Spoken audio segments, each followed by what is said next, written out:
Salut les traders et bienvenue sur ma chaîne YouTube dédiée au trading. Si vous êtes passionné par le monde de la finance et que vous cherchez à approfondir vos connaissances en matière de trading, vous êtes au bon endroit. Je suis Kevin, trader depuis plusieurs années et je partage sur cette chaîne mes connaissances, astuces et mes conseils pour vous aider à devenir un trader efficace et rentable. Que vous soyez débutant ou expérimenté, vous trouverez ici des contenus pertinents et de qualité pour vous accompagner dans votre parcours de trading. Allez, c'est parti!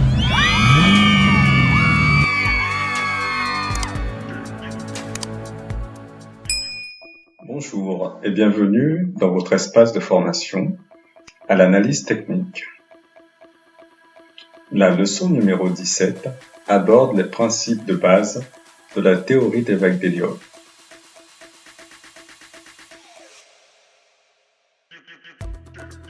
Cette théorie, créée par Ralph Nelson Elliott, a été inspirée par deux maîtres à penser, Charles Dow, apportant l'importance de la psychologie humaine dans l'évolution des courbes, et les séries de nombres de Fibonacci.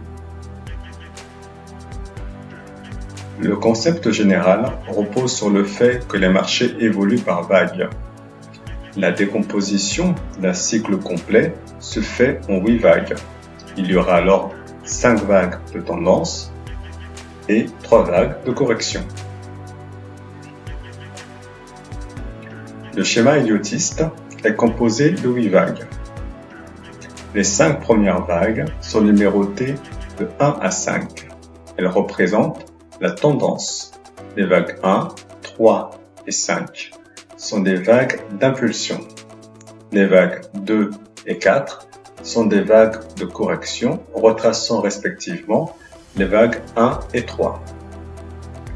Les 3 dernières vagues sont indiquées par des lettres A, B et C. Elles constituent le mouvement correctif. Chaque vague se subdivise en vagues immédiatement inférieures, qui à leur tour peuvent aussi être subdivisées en vagues de degrés encore inférieurs. La conséquence est que chaque vague est elle-même une partie d'une vague de degrés immédiatement supérieur.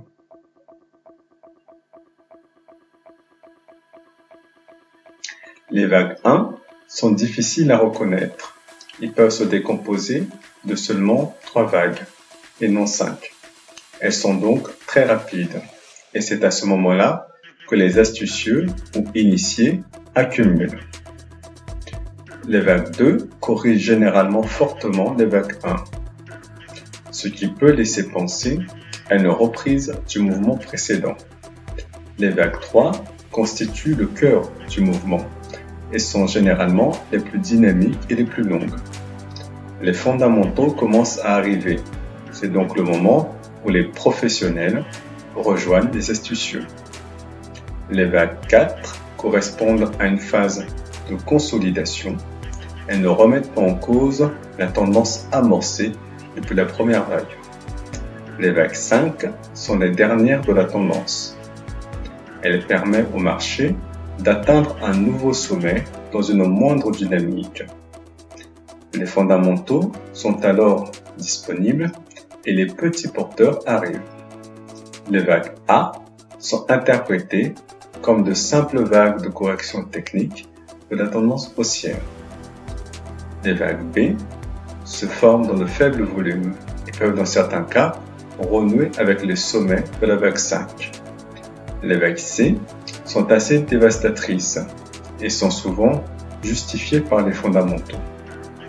La difficulté étant de savoir si on est rentré dans un vrai marché baissier ou si on est simplement dans une correction efficace.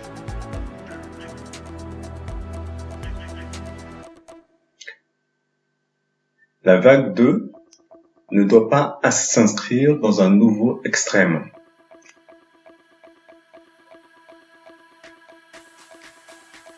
La vague 3 doit être supérieure à celle des autres vagues d'impulsion, car elle forme le noyau de la tendance. La vague 4 ne doit pas enfoncer le sommet de la vague 1. La vague 2 est beaucoup plus dévastatrice que la vague 4.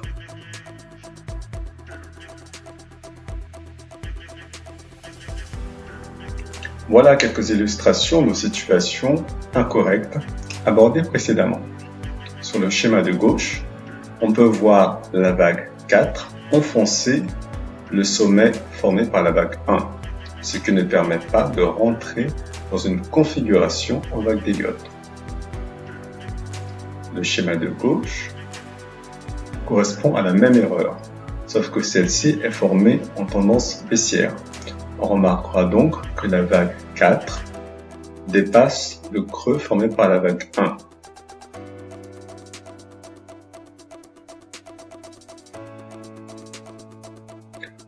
Pour ce qui est du premier schéma, l'erreur vient du fait que la vague 3 n'est pas assez importante. Elle ne constitue donc pas le cœur de la tendance.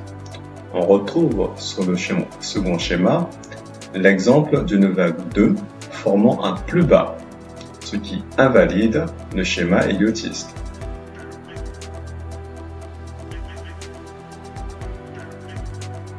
Le schéma suivant illustre le fait que le schéma principal en 8 vagues peut ensuite se décomposer à l'intérieur même de chacune des vagues.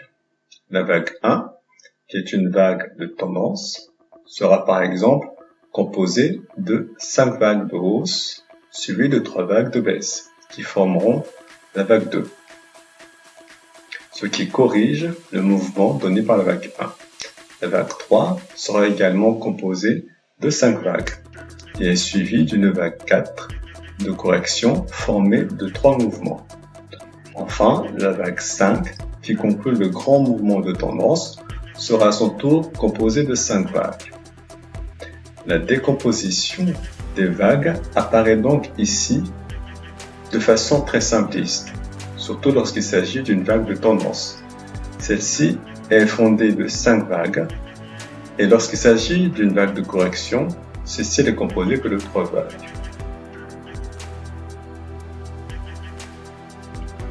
Ces deux graphiques permettent de voir la théorie appliquée au cours. On remarquera dans le premier cas qu'un cycle complet a été effectué. Les 8 vagues sont effectivement bien présentes. Le second graphique permet quant à lui de distinguer les 5 vagues de tendance dans une situation défavorable.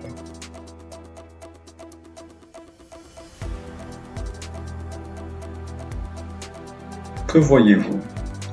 Essayons maintenant de regarder sur un graphique et de repérer sur ce graphique un ou plusieurs cycles héliotistes. Vous pouvez, comme d'habitude, appuyer sur le bouton pause afin de disposer d'un peu plus de temps pour effectuer cet exercice. Alors, que voyez-vous? La décomposition en vagues d'Elliott est la suivante. Vague 1, vague 2, vague 3, vague 4, vague 5, vague A, vague B, vague C. On peut également noter une décomposition d'un niveau inférieur. Les vagues 1, 3 et 5 sont composées de 5 temps. La vague 2, quant à elle, se décompose en 3 temps.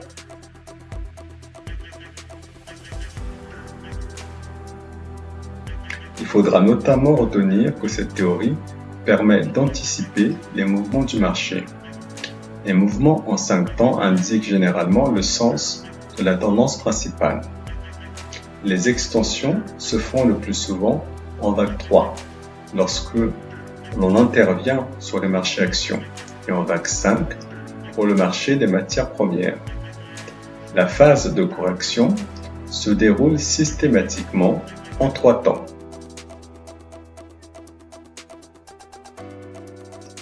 Voilà pour ce chapitre consacré à la théorie d'Elliott.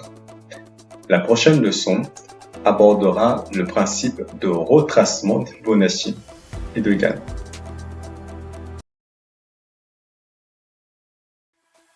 Nous avons maintenant atteint la fin de cette vidéo. J'espère que les informations que je vous ai partagées vous ont été utiles et qu'ils vous ont aidé à approfondir vos connaissances en matière de trading. Si vous souhaitez en savoir plus et devenir un expert en la matière, n'oubliez pas de consulter notre formation Investir en bourse pour apprendre davantage sur les techniques de trading et de gestion de risque. Vous pouvez trouver le lien en dessous de la vidéo. N'hésitez pas à nous poser des questions et à nous faire part de vos remarques dans les commentaires. Si vous avez aimé cette vidéo, n'oubliez pas de liker et de partager à tous vos amis traders. Enfin, restez connectés à cette chaîne pour ne rien manquer de nos prochaines vidéos. Je vous remercie. À très bientôt les traders!